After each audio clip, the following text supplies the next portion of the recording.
എല്ലാവർക്കും നമസ്കാരം. ഇന്നത്തെ നമ്മുടെ വീഡിയോയിലൂടെ ഭഗവാൻ ഗുരുവായൂരപ്പൻ്റെ പരമഭക്തിയായിട്ടുള്ള കുറൂരമ്മയുടെ ഒരു കഥയാണ് ശ്രവിക്കേണ്ടത്. തൃശ്ശൂർ ജില്ലയിലെ വേങ്ങിലശ്ശേരി എന്ന ഗ്രാമത്തിലായിരുന്നു കുറൂരില്ലമുള്ളത്. കുറൂരില്ലത്തെ മൂത്ത നമ്പൂതിരി ഗൗരി അന്തർജനത്തെ അവിടേക്ക് വിവാഹം ചെയ്തുകൊണ്ടുവന്നു. വളരെ ചെറിയ പ്രായത്തിൽ തന്നെ കുറൂരമ്മയുടെ വിവാഹം കഴിഞ്ഞു, വേളി കഴിഞ്ഞു. എന്നാൽ 16-ാം വയസ്സിൽ തന്നെ അവർ വിധവയാവുകയും ചെയ്തു. എന്നാൽ ആ ഒരു ഒറ്റപ്പെടലിൽ നിന്ന് അവർ രക്ഷപ്പെട്ടത് ഭഗവാനോടുള്ള പരമമായിട്ടുള്ള ഭക്തി കൊണ്ടായിരുന്നു. എല്ലാം ഭഗവാന് സമർപ്പിച്ചായിരുന്നു കുറൂരമ്മയുടെ ജീവിതം മുന്നോട്ട് പോയിരുന്നത്. അന്ന് വിധവകളുടെയൊക്കെ ഒരവസ്ഥ വളരെ ദുഷ്കരമായിരുന്നു. പുറത്തിറങ്ങാൻ പാടില്ല, സംസാരിക്കാൻ പാടില്ല, അങ്ങനെയൊക്കെ ഉണ്ടായിരുന്നു. എന്നാൽ കുറൂരമ്മ അതിനെയൊക്കെ അതിജീവിച്ചത് ഭഗവാനോടുള്ള ഭക്തി കൊണ്ടും സ്മരണ കൊണ്ടും പ്രേമം കൊണ്ടുമായിരുന്നു. ഭഗവാന്റെ ഉത്തമ ഭക്ത തന്നെയായിരുന്നു കുറൂരമ്മ. ഭഗവാന്റെ പരമഭക്തി ആയതുകൊണ്ട് തന്നെ എല്ലാ വ്രതങ്ങളും കുറൂരമ്മ പിടിക്കുമായിരുന്നു. കുറൂരമ്മയ്ക്ക് കൃത്യമായിട്ട് ഏകാദശി എന്നാണ് വരുന്നതെന്ന് നോക്കാനോ പഞ്ചാംഗം നോക്കുവാനോ ഒന്നും അറിയില്ലായിരുന്നു. 15 കല്ലുകൾ ശേഖരിച്ച് വെച്ച് 15-ാമത്തെ കല്ല് ഓരോ ദിവസവും ഓരോ കല്ലുകൾ കളയും. 15-ാം ദിവസം എത്തുന്ന സമയത്ത് അതാണ് ഏകാദശി എന്ന് കരുതി ഏകാദശി വ്രതം നോക്കുമായിരുന്നു. പൂർണ്ണമായും ഉപവാസമായിരുന്നു കുറൂരമ്മയ്ക്ക്. അങ്ങനെ ഒരു ദിവസം കുറൂരമ്മയുടെ ഏകാദശി ദിവസം ആ ഇല്ലത്തേക്ക് 2 ബ്രാഹ്മണരെത്തി അവർക്ക് ആഹാരം കൊടുക്കണം. കുറൂരമ്മ ബ്രാഹ്മണർ എടുത്തു പറഞ്ഞു, അല്ലയോ, ഇന്ന് ഇവിടെ ഞാൻ ആഹാരമൊന്നും തന്നെ വെച്ചിട്ടില്ല. ഇന്ന് ഏകാദശിയല്ലേ, അതുകൊണ്ട് ഞാൻ പൂർണ്ണ ഉപവാസമാണ്. ആഹാരം ഒന്നും തന്നെ ഞാൻ ഏകാദശി ദിവസങ്ങളിൽ ഉണ്ടാക്കാറില്ല. അത് കേട്ടപ്പോൾ ബ്രാഹ്മണർക്ക് സംശയമായി. ഇന്നല്ലല്ലോ ഏകാദശി, നാളെയല്ലേ ഏകാദശി എന്ന്. അപ്പോൾ കുറൂരമ്മ തറപ്പിച്ചു പറഞ്ഞു, അല്ല, ഇന്ന് തന്നെയാണ് ഏകാദശി എന്ന്. അപ്പോൾ ബ്രാഹ്മണരെന്ത് ചെയ്തു? വലിയ ജ്യോതിഷ പണ്ഡിതർ കൂടിയായിരുന്നു. അവർ പഞ്ചാംഗമൊക്കെ എടുത്ത് എന്നാണ് ഏകാദശി എന്ന് നോക്കിയപ്പോഴോ അന്നേ ദിവസം തന്നെയായിരുന്നു ഏകാദശി. അപ്പോൾ കുറൂരമ്മയടുക്കിൽ ക്ഷമാപണമൊക്കെ നടത്തി. ഞങ്ങൾ വലിയ ജ്യോതിഷ പണ്ഡിതരാണ്, എങ്കിലും ഞങ്ങൾക്ക് തന്നെ തെറ്റിപ്പോയല്ലോ എന്ന്. കുറൂരമ്മയാണ് ഞങ്ങൾക്ക് ഇന്നാണ് ഏകാദശി എന്ന് മനസ്സിലാക്കി തന്നത്. അങ്ങനെ ക്ഷമാപണമൊക്കെ നടത്തി ആ ബ്രാഹ്മണർ അവിടെ നിന്നിറങ്ങി തൊട്ടടുത്ത ഇല്ലത്തിലേക്ക് ചെന്നു. അവിടെ ചെന്നപ്പോഴോ അവിടെയുള്ള ഇല്ലത്തെ സ്ത്രീ ബ്രാഹ്മണർക്ക് വേണ്ട ആതിഥ്യ മര്യാദകളൊക്കെ ചെയ്ത് വിളിച്ചിരുത്തി ആഹാരം തരട്ടെ എന്ന് ചോദിച്ചു. അപ്പോഴും ബ്രാഹ്മണർ വീണ്ടും ചോദിച്ചു, ഇന്ന് ഏകാദശിയല്ലേ, നിങ്ങളിവിടെ ആഹാരമൊക്കെ ഉണ്ടാക്കിയോ? നിങ്ങൾക്ക് ഏകാദശി വ്രതമില്ലേ എന്ന്. അപ്പോൾ ഇല്ലത്തെ സ്ത്രീ ചോദിച്ചു, ഇന്നല്ലല്ലോ ഏകാദശി, നാളെയല്ലേ. അപ്പോൾ വീണ്ടും ബ്രാഹ്മണർക്ക് സംശയമായി. കുറൂരില്ലത്ത് ചെന്ന് പഞ്ചാംഗം എടുത്ത് നോക്കിയതേ ഉള്ളൂ, അതിൽ ഇന്നാണ് ഏകാദശി എന്നാണ് കണ്ടത്. അപ്പോൾ ആ സ്ത്രീ വീണ്ടും പറഞ്ഞു, അല്ല, നാളെയാണ് ഏകാദശി, നിങ്ങൾ ഒന്നുകൂടി ആ പഞ്ചാംഗം ഒന്ന് പരിശോധിക്കൂ. അത് കേട്ട് വീണ്ടും ആ ജ്യോതിഷ പണ്ഡിതർ പഞ്ചാംഗം എടുത്ത് നോക്കിയപ്പോൾ നാളെയാണ് ഏകാദശി. ആകെ ആശയക്കുഴപ്പത്തിലായി ബ്രാഹ്മണർ. അവർ വീണ്ടും സംശയം മൂലം കുറൂരിലത്തെത്തി വീണ്ടും പഞ്ചാംഗം എടുത്ത് നോക്കിയപ്പോൾ അവിടെ വെച്ച് നോക്കുമ്പോൾ ഏകാദശി അന്നേ ദിവസം തന്നെയാണ്. കുറൂരമ്മ ഏത് ദിവസമാണോ ഏകാദശി വ്രതം നോക്കുന്നത് ആ ദിവസം തന്നെയാണ് ഏകാദശിയായിട്ട് ബ്രാഹ്മണർക്കും തോന്നിപ്പിക്കുന്നത്. അത് ഭഗവാന് തൻ്റെ ഭക്തിയോടുള്ള വാത്സല്യമായിരുന്നു, തൻ്റെ ഭക്തിയോടുള്ള കരുതലായിരുന്നു. അങ്ങനെ കുറൂരമ്മ ഏകാദശി മാസത്തിലെ 2 ഏകാദശി വ്രതവും നോക്കുമായിരുന്നു. അങ്ങനെ ഒരു ദിവസം കുറൂരില്ലത്തേക്ക് വയറുവേദനയായിട്ട് ഒരാളെത്തി. കുറൂരമ്മ ഇടയ്ക്കിൽ പറയാണ്, എനിക്ക് അതികഠിനമായിട്ടുള്ള വയറുവേദനയാണ്, എനിക്ക് എന്തൊക്കെ മരുന്നുകൾ കഴിച്ചിട്ടും അത് മാറുന്നില്ല. ഈ വയറുവേദനയുടെ മൂലകാരണം മുൻജന്മ പാപമാണെന്നാണ് വില്ലമംഗലം സ്വാമിയാർ പറഞ്ഞത്. അപ്പോൾ കുറൂരമ്മ ഒരു ചെറു പുഞ്ചിരിയോടുകൂടി അദ്ദേഹത്തിൻ്റെ അടുക്കൽ പറഞ്ഞു, നിങ്ങൾ ക്ഷേത്രക്കുളത്തിൽ കുളിച്ച് വരൂ, ഞാൻ ആഹാരം തരാം. ആ ആഹാരം കഴിക്കുമ്പോൾ ഭഗവാന് നേദിച്ച ആഹാരമാണത്. അത് കഴിക്കുമ്പോൾ നിങ്ങളുടെ വയറുവേദനയെല്ലാം പൂർണ്ണമായും സുഖപ്പെടും.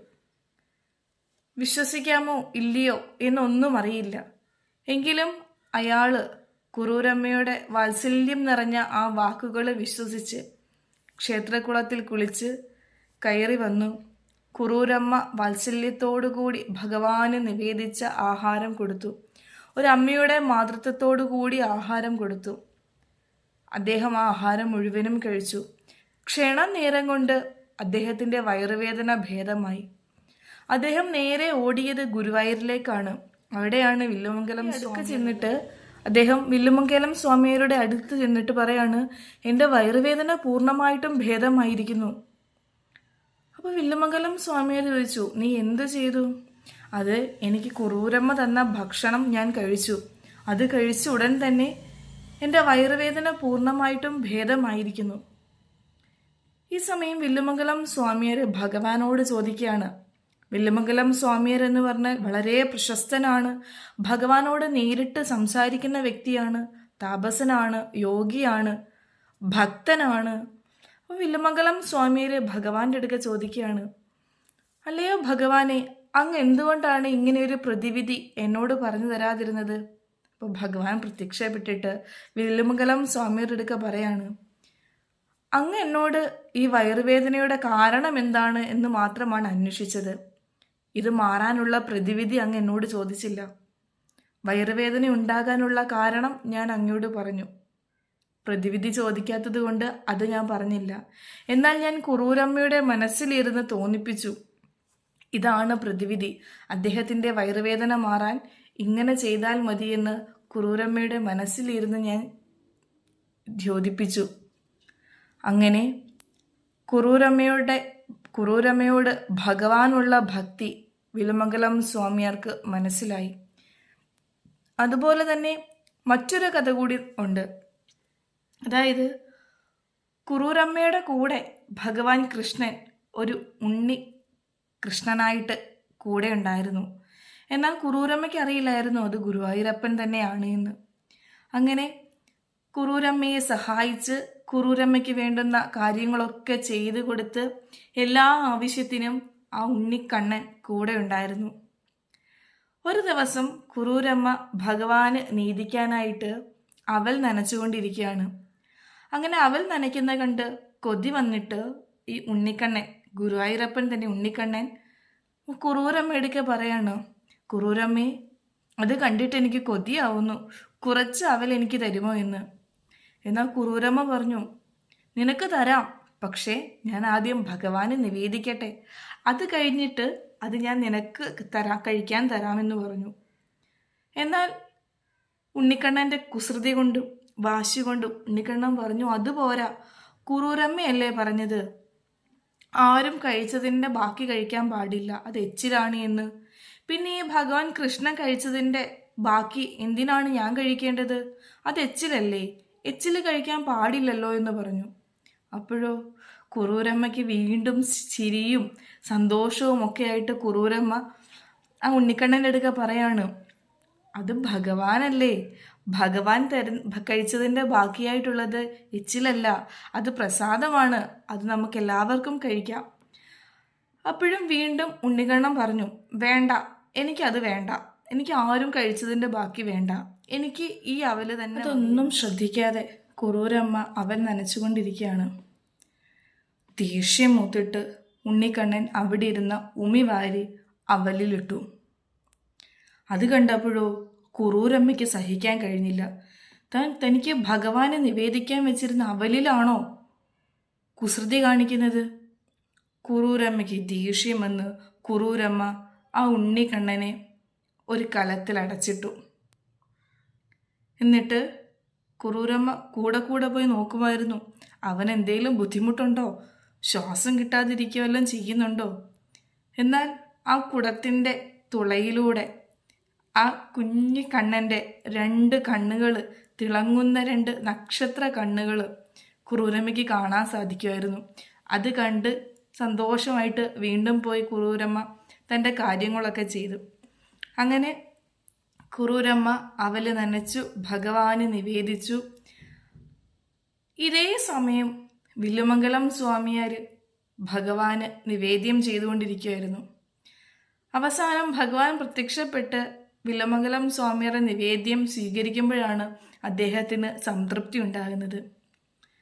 വില്ലുമംഗലം സ്വാമിയാർ അങ്ങനെ നിവേദിച്ചു കൊണ്ടിരിക്കുന്ന സമയത്ത് ഭഗവാനെ എത്ര വിളിച്ചിട്ടും ഭഗവാൻ എത്തുന്നില്ല.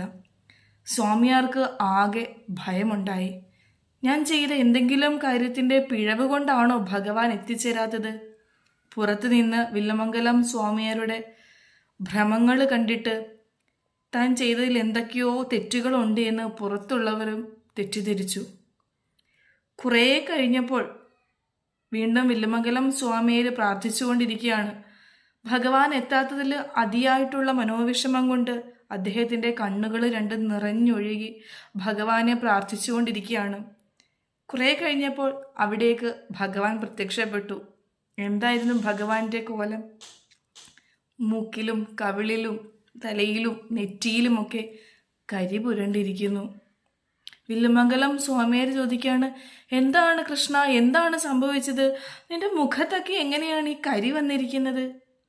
അപ്പോൾ കൃഷ്ണൻ പറഞ്ഞു, കുറൂരമ്മ എന്നെ കലത്തിൽ പിടിച്ചടച്ചിട്ടു, അതുകൊണ്ടാണ് എൻ്റെ മുഖത്തും ദേഹത്തുമൊക്കെ കരി പുരണ്ടിരിക്കുന്നത്.